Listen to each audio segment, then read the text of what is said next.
श्री स्वामी समर्थ. नमस्कार सर्वांना. तुम्हा सर्वांचं आपल्या योगेश्वर कृपा या यूट्यूब चॅनलवर सहर्ष स्वागत आहे. आज आपण खूप महत्त्वाची व्हिडिओ पाहणार आहोत.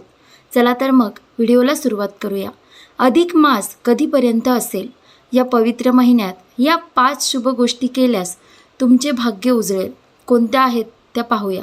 अधिक मास साधारणपणे दर 3 वर्षांनी एकदा येतो. त्याला पुरुषोत्तम मास असेही म्हणतात.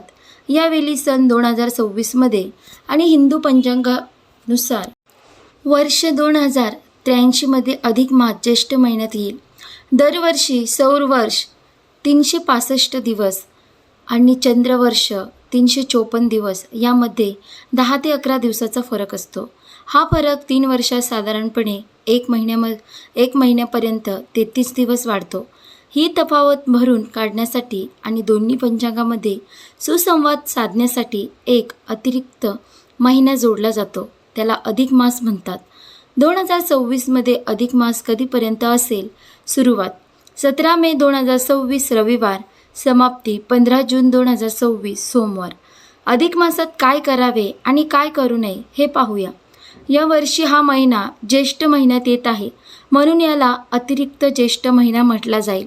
धार्मिकदृष्ट्या या महिन्यात शुभ कार्य जसे की विवाह, मुंडन किंवा गृहप्रवेश निषिद्ध आहे, परंतु पूजा आणि दानाचे फळ अनेक पटीने वाढते.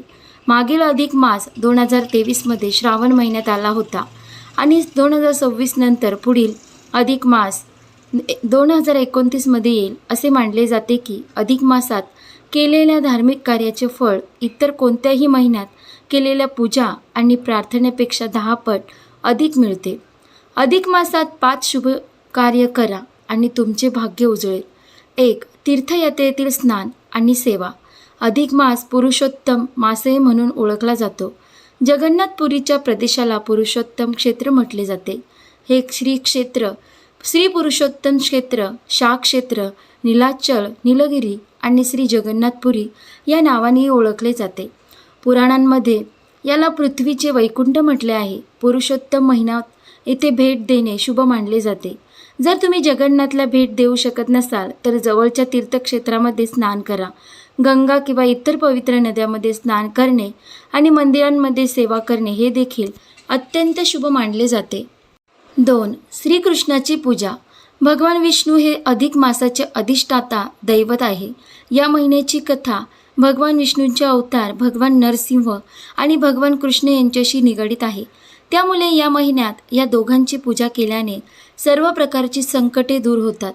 या महिन्यात भगवान श्रीकृष्ण, भगवद्गीता, श्रीरामकथा आणि गजेंद्र मोक्ष कथेचे पठण तसेच भगवान विष्णूंची श्री नरसिंह रूपाची पूजा यांना विशेष आदर दिला जातो. या महिन्यातील पूजेचे स्वतःचे असे महत्त्व आहे. जे या महिन्यात उपवास, पूजा आणि प्रार्थना करतात ते सर्व पापांपासून मुक्त होतात आणि वैकुंठ प्राप्त करतात. 3. अखंड दीपक. या महिन्यात आपल्या घरातील देवघरातील शालिग्राम मूर्तीसमोर संपूर्ण महिनाभर तुपाचा अखंड दिवा तेवत ठेवा. जर तुमच्याकडे शालिग्राम नसेल तर भगवान विष्णूंच्या चित्रासमोर दिवा लावा. या शुभ प्रथेमुळे मागील सर्व जन्मातील पापांचे शालन होते, ज्यामुळे सुख, शांती आणि समृद्धीचे जीवन लाभते. या महिन्यात देवाला दिवे आणि ध्वज दान करणे देखील अत्यंत पुण्यकारक आहे. 4. धार्मिक ग्रंथांचे वाचन. या महिन्यात पुरुषोत्तम महात्म्यांचे पठण करणे देखील अत्यंत फळदायी ठरते. हे शक्य नसल्यास श्रीमद भागवताचे पठण करावे किंवा दररोज गीतेच्या पुरुषोत्तम नावाच्या 14व्या अध्यायाचे त्यांच्या अर्थासह पठण करावे. या महिन्यात विष्णू सहस्रनामाचेही पठण करावे. भगवान विष्णूंच्या 1000 नावाचा महिमा प्राचीन धर्मग्रंथामध्ये अवर्णनीय आहे.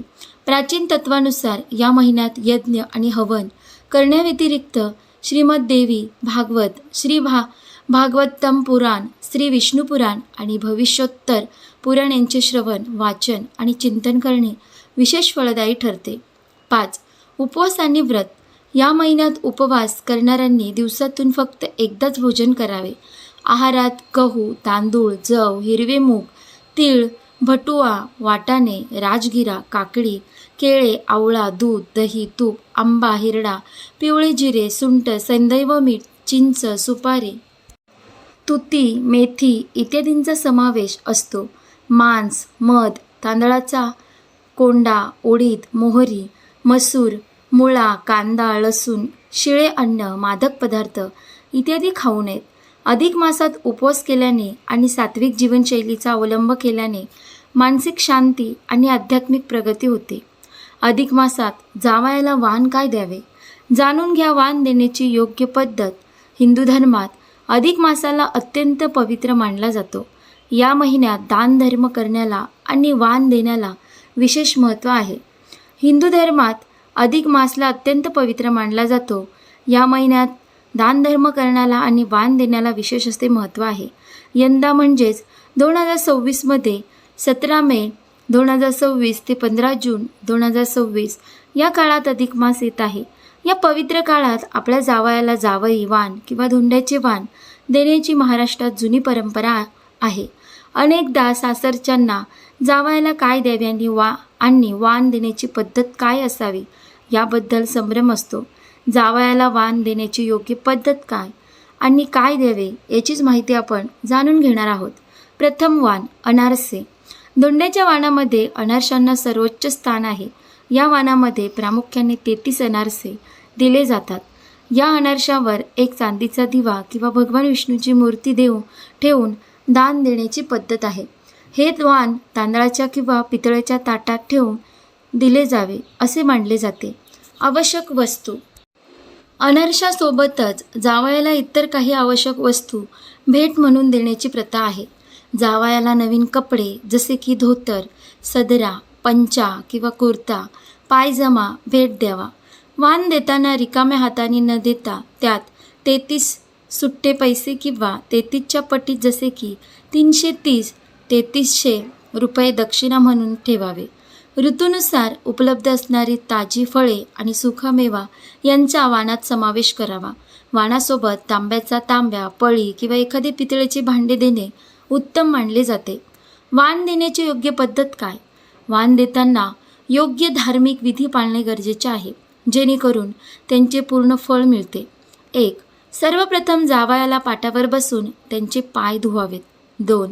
त्यांच्या कपाळाला गंध, अक्षता लावून त्यांचे औक्षण करावे. 3. त्यानंतर त्यांना आदरपूर्वक भोजनासाठी आमंत्रित करावे. भोजनामध्ये विशेषतः अनारसे आणि पुरणपोळी वाढावी. 4. भोजन झाल्यानंतर सन्मानाने वाण त्यांना द्यावं. अधिक मासातील दानाचे महत्त्व काय ते आता पाहूया. असे मानले जाते की या पवित्र महिन्यात जावयाला मनोभावे वाण दिल्याने माता लक्ष्मी आणि भगवान विष्णू अत्यंत प्रसन्न होतात. यामुळे घरातील दरिद्रता दूर होऊन सुख, समृद्धी आणि ऐश्वर नांदते. हे दान साधारणपणे मुलगी आणि जावई यांच्या घरी किंवा स्वतःच्या घरी बोलावून आदराने केले जाते. जर तुमच्याही घरी यंदा जावई बापू येणार असतील तर या पद्धतीचा अवलंब करून हा अधिक मास आनंदाने आणि परंपरानुसार साजरा करा. यावर्षी अधिक महिना आहे. या महिन्यात भगवान विष्णूंच्या पूजेदरम्यान उपाय म्हणून तुळशीच्या पानांचा वापर केल्याने तुमचा पूर्वजांचा शाप दूर होतो आणि 3 अतिरिक्त लाभ मिळतील. अधिक महिना कधी सुरू होत आहे? अधिक महिन्यात तुळशीचे करा हे उपाय. पुरुषोत्तम महिना का म्हणतात? अधिक महिन्याची सुरुवात रविवार 17 मे रोजी झाली आहे. हा महिना ज्येष्ठ महिन्यात येतो, म्हणूनच याला ज्येष्ठ अधिक मास असेही म्हणतात. अधिक मासात प्रथम शुक्ल पक्ष येतो आणि त्यानंतर कृष्ण पक्ष येतो. तर प्रथम महिन्यामध्ये प्रथम कृष्ण पक्ष येतो आणि शेवटी शुक्ल पक्ष येतो. भगवान विष्णूंना ज्येष्ठ महिना प्रिय आहे, त्यामुळे ज्येष्ठ महिन्यादरम्यान तुळशीच्या पानांचा एक साधा उपाय केल्यास तुम्हाला 4 लाभ मिळतील. यामुळे तुमचे पूर्वजही प्रसन्न होतील. अधिक महिन्यामध्ये कोणते उपाय करावे जाणून घ्या. ज्येष्ठ महिना केव्हापर्यंत आहे? पंचांगानुसार ज्येष्ठ अधिक महिन्याची सुरुवात 17 मे रोजी होत आहे, जी ज्येष्ठ मासच्या शुक्ल पक्षाची प्रतिपदा तिथी असेल. 15 जून रोजी ज्येष्ठ अधिक मासची सांगता होईल. ही ज्येष्ठ मासची अमावस्या तिथी असेल. अधिक महिन्यात करा हे उपाय. ज्येष्ठ महिन्यात दररोज स्नान करून भगवान विष्णूंची 1000 पटीने पूजा करा. ही भगवान विष्णू पूजेची एक शुभ आणि फळदायी पद्धत आहे. 1000 तुळशीची पाने घेऊन भगवान हरीच्या 1000 नावाचा जप करा. प्रत्येक नावाबरोबर भगवान विष्णूला एखादी वस्तू अर्पण करा किंवा ती तुळशीची पाने अर्पण करा. विष्णू सहस्रनाम पठणापेक्षा विष्णू सहस्र अर्चना अधिक फळदायी मानली जाते. पठणांमध्ये तुम्ही फक्त नावाचा जप करता, तर सहस्र अर्चनेमध्ये प्रत्येक नावाबरोबर भगवंताला तुळशीचे पान किंवा एखादी विशेष वस्तू अर्पण केली जाते. विष्णू सहस्र रचनेचे फायदे काय? पूर्वजांचा आशीर्वाद. जो कोणी अधिक मासात विष्णू सहस्र अर्चना करतो तो पूर्वजांच्या पापापासून मुक्त होतो. त्याला त्याच्या पूर्वजांचा आशीर्वाद मिळतो, ज्यामुळे त्यांची प्रगती होते आणि त्याला सुखी जीवन लाभते. पूर्वजांना मोक्ष मिळणे. विष्णू सहस्र अर्चना केल्याने पूर्वजांना मोक्ष प्राप्त होतो. अशा अशांत लोकांना भगवान हरीच्या कृपेने शांती मिळते. सुख शांतीसाठी उपाय. जीवनात सुख, शांती आणि समृद्धीसाठी तुळशीच्या पानांनी श्री विष्णू सहस्रार्चना करावी.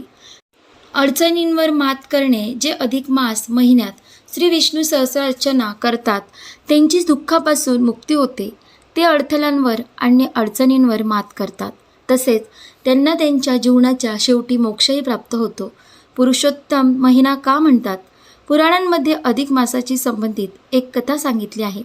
नारद पुराणानुसार जेव्हा अधिक मासाची निर्मिती झाली तेव्हा कोणत्याही देवाने त्याचा शासक होण्याची इच्छा व्यक्त केली नाही. सर्वांनी ते अशुभ मानले. यानंतर अधिक मास भगवान विष्णूंकडे गेली आणि त्यांनी त्यांची मदत मागितली. तेव्हा भगवान विष्णूंनी तिला स्वतःचे नाव देऊन पुरुषोत्तम मास असे संबोधले आणि तिचा आदर केला. अशा प्रकारे आपण ह्या व्हिडिओमध्ये अधिक मासासंबंधित संपूर्ण माहिती पाहिली. तुम्हाला जर ही माहिती आवडली असेल तर आपल्या व्हिडिओला लाईक करा, शेअर करा आणि आपल्या योगेश्वर कृपा या यूट्यूब चॅनलला नक्की सबस्क्राईब करा. तुम्हाला रोज नवनवीन व्हिडिओ पाहायला मिळतील. धन्यवाद. श्री स्वामी समर्थ. जय जय स्वामी समर्थ.